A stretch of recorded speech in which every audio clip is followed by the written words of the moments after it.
Good morning, sixth graders. I just wanted to touch base with you today, Thursday, at three. Look at the date, 3/4/21. Something exciting about that date. Guess what? Look at the numbers: a three, a four, a two, and a one. When you read it that way, so March 4th, 2021. But when you read it that way, you get each of the first four digits: one, two, three, and four. Pretty great. I wanted to let you know that I don't think that will happen for another decade. It's the last time that will happen this decade, or at least when I first look at it, that's what I think. Just kind of just going with it. Anyway, the other thing I wanted to mention is I hope you've been enjoying the weather, the nice warm weather we have. I am actually pining for winter. You see, I got my winter cup right here. See this? I like the penguins here because I enjoy winter and I kind of miss it when it goes away. So I am kind of sad that we're getting into that spring where it goes up and down. It doesn't get too warm, but it doesn't get cold enough for snow. So I miss my hockey and I miss my snowboarding and all of that stuff. So I am a little sad that winter is disappearing on us, but that's okay. Spring and summer are pretty good too. Okay, rubber ducky dipping. We talked about this yesterday. I wanted to kind of briefly review it and talk about what the deal is. Remember, as we discussed yesterday, this problem involves a fundraiser at a school, and that school is trying to raise money by selling these ducks for a chance to pick a duck out of the pool for $15. That's expensive, right? However, every duck, every single duck is going to get you some money back. Like you're going to win. You're going to get a duck and it's going to give you some money. But some of the ducks are only worth $5 and some of them are 10. Some of them are 20. If you get a $20 duck, you're winning money. If you get a $50 duck, you're winning money. If you get a $100 duck, you're winning money.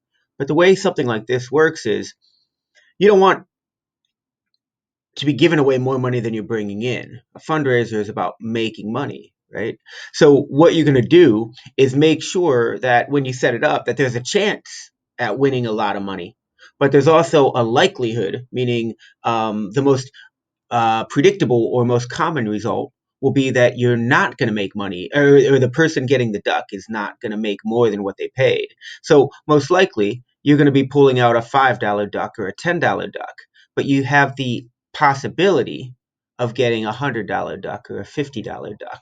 So I don't have my whiteboard or my what do I call it? My little pen board here. So I'm gonna have to write with a mouse, which is obviously not great, but that's okay. We'll figure it out. What I thought we should do first is break down how many ducks there are, and that's where there's one line in here that's really important that talks about the total value of all the ducks with each prize amount was always $500. And each prize amount are, how many prizes are there at $5? How many, a prize amount would be $10. A prize amount would be $100.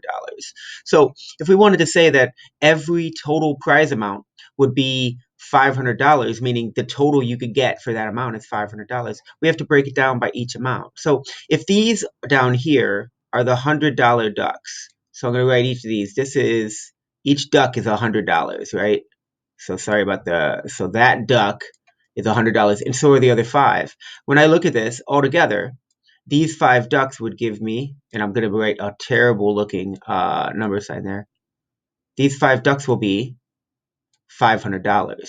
Now that means that there's only five chances out of all the ducks in the pool.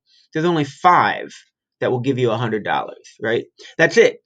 So if you get one, you're really lucky, and that's great, right? Great job. But it means that the number of ducks that are going to be in there for $50 will be more because those also have to add up to 500, right? So the number of ducks that are going to be in there for $20 would also be many more. There'll be many more ducks. So your chances of catching a $100 duck are are slim because are small because there's a whole lot of other ducks out there and you don't get to see. You're not seeing, the numbers are on the bottom, so the duck sitting in the water just like these, you can't tell which of these ducks is going to be $100, which one's going to be five, right?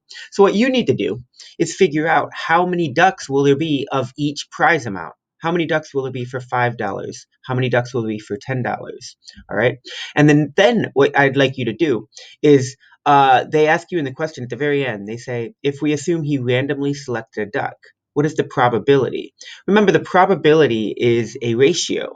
It's you have this chance. It's like a percent. We've talked about percent. It's like a fraction. You set up a probability saying, what are the chances of getting that duck out of all the ducks? So if I was saying, what are the chances of getting $100 duck? You would have a numerator of 5. You have 5 chances out of blank, all of the ducks. How many ducks are there? So that's what you need to figure out, like how many ducks are there. But they ask you, what is the probability that you will win more money than you paid? Which means they're asking you, what is the probability that you could get either a $20 duck, a $50 duck, or a $100 duck? So what you want to do is figure out of all the ducks, how many of them would give you this chance? And I want you to think right now, do you think that chance would be, if you want to make money as a fundraiser, do you want that chance of you giving away more money than you take in to be over 50% or under 50%? Like, so think about how a fundraiser is set up in a problem like this. So that's kind of what you're looking at. That's kind of what we're trying to figure out. And then what I would ask you from there is, like, if you know what the probability, if you can figure out the probability of what it is to get a $100 duck, what it is to get a $50 duck, then I'm guessing it's going to be most likely that you're going to get a $5 duck. So maybe you figure that out too. What's the probability of pulling a $5 duck? And my guess is that that will probably be your highest probability, meaning your fraction that has the largest number on top, right? Meaning, like closer to 50% or something in that range. So I want you guys to try to figure that out.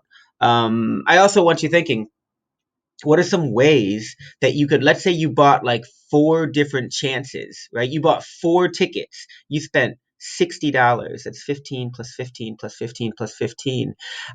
I'd like you to come up with some combinations of, like, what's the likelihood that you could make money on that. So if you have 4 different chances, right, and you know you're going to get at least $5 every time, right? I'd like you to figure out, like, with 4 different chances, how likely is it that you double your money? How likely is it that you're going to get $120 or more? Right. And I'd like you to try that out, see if you can figure that out. I'll put that into the problem. Um, all right. That's about it. I think Miss Cressick can help you along with this. I'll help you in class. We'll kind of talk through it. Um, I wanted to mention that the date that I just told you about, 3/4/21, I totally made that up. It's totally the date, but I made that up. Do you believe me? It's not the last time for a decade. See if you can figure out the next time that we're going to have a 3, a 4, a 2, and a 1 in our date. And if you figure that out, when's it going to happen again? Like, what are the next 2 times? That's your next challenge. What are the next 2 times that we have a 3, 4, a 2, and 1 all in a row like that when you set it up in a date? See if you can figure that out. All right, kids, have a great day. I will see you. It's great to see you all on Wednesday, and I'm looking forward to seeing you again next Wednesday. So have a great day, have a great weekend, and so long, folks.